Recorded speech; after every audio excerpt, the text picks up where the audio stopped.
Obviously, the Lakers aren't resting on their laurels, right? So they trade for Dennis Schroeder, they add Gasol, they add Montrezl Harrell. What are you hearing about everything they're doing this offseason? Well, it's pretty rare when a defending champion actually upgrades their bench and upgrades on players who helped them win a title. Rajon Rondo went to Atlanta.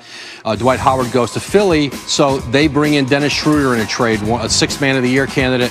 Marc Gasol, future Hall of Fame center, won a title 2 years ago in Toronto. He comes in now in the middle, and this is a Laker team that around the edges has gotten even better. Rob Pelinka's had a very good offseason here after the Lakers finally won that title with LeBron James and Anthony Davis. All right, so we don't know where they're going to play. Let's say they do play in the Staples Center, and the other team that occupies the Staples Center this season, of course, being the LA Clippers. And it almost feels like some kind of arms race, like, you know, whatever you do, I can do better. So the Clippers have added Serge Ibaka. He reunites with Kawhi Leonard. I mean, what does that mean for the rivalry going forward? Yeah, the Clippers have catching up to do, and it always seems like the Clippers and Lakers are competing very often for the same players. But the Clippers wanted to keep some of their key guys. Marcus Morris, they signed to a 4-year, $64 million deal. Markeith's brother, bringing him back was important. And the Serge Ibaka commitment was huge for the Clippers. It gives them a veteran front court player, can play both spots, and they still have more work to do. Luke Kennard comes in from Detroit, who can play both guard spots, give them some good minutes there. And, they still have a few more roster spots. Reggie Jackson, who they signed last year, he's a possibility.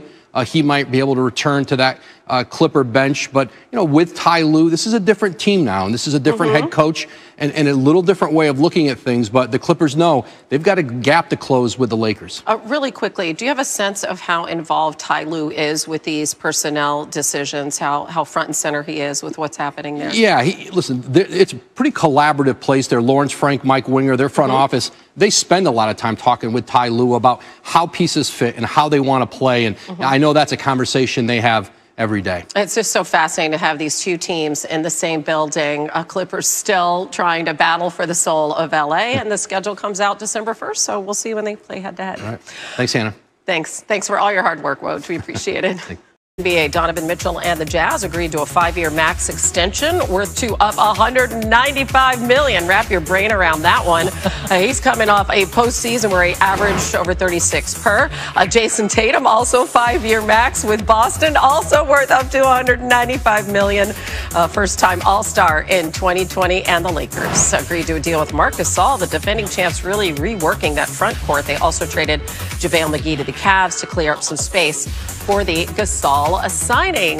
Nice and busy times right here in the middle of football season for NBA insider Brian Windhorst. So can we start with Giannis, our 2-time reigning NBA MVP, because he enters the final season of his contract, as we all know, but he could sign the Supermax, 5 years, $228 million, to remain with the Bucks. What sort of ripple effect could that have, Wendy, on the rest of the league going forward? Well, Hannah, it's really everything. To be honest with you, we just had the craziest week of NBA transactions in league history, but nothing is more important than waiting on this Giannis extension. If he extends, the Bucks are the gigantic winners of this offseason. If he does not extend, we're going to see a mad rush and dash to prepare for his possible free agency next summer. And if you look at moves that teams have made across the league, whether it's the Miami Heat signing 4 players to 1-year contracts, whether it's the Toronto Raptors tailoring the contracts of their players so that they have more room next year, or the Dallas Mavericks making trades to clear off guaranteed money, those teams believe there's a chance that Giannis may not sign it. And so the whole league, in one way or another, is sitting on the edge of their seats waiting for that decision. Okay, so let's really play this thing forward now. Let's talk about Anthony Davis, because the whole world expects him to return to the Lakers. So how potentially could what Giannis is doing or ends up doing impact the type of contract that AD ends up getting? Yeah, it's unusual for AD to delay his re-signing for this long. And one of the things he could be watching is what Giannis does. If Giannis elects to sign the extension, then we could see AD potentially sign for longer. But if Giannis sets himself up to be a free agent next year, I know it seems hard for them to believe that the Lakers could do it, but that might spur Anthony Davis to only sign a one-year contract with a player option, which is the kind of deal that LeBron James is on, to leave flexibility in Lakers payroll. So there's a lot of people watching Giannis Antetokounmpo right now. I know that as you were busy getting all this information, you probably had one eye on the football screen, as we all did yesterday, and stood up when we heard Derek Carr's audible in the Chiefs-Raiders game last night. Let's take a listen. Western Conference Finals appearance. And the Lakers, fresh off the title, agreed to deal with Marc Gasol. They drafted him originally. Defending champs are reworking their front court and trading JaVale McGee to the Cavs to clear up some space for Gasol.